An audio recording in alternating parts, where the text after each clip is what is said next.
Kara kaçan da kızları özleyik zar.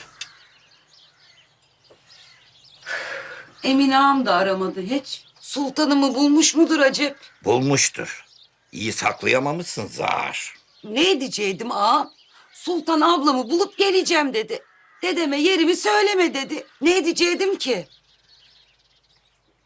Emine Ağam sultanı bulup getirecek.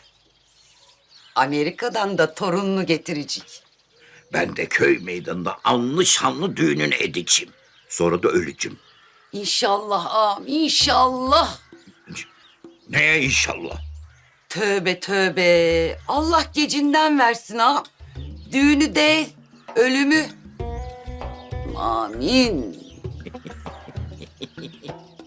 Kele bak, ne oluyor?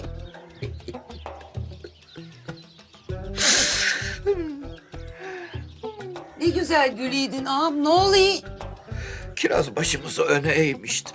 Bundan sonra gülmek haramdır bize. Bundan sonra güldürecekse Emine Ağam yüzümüzü güldürecek.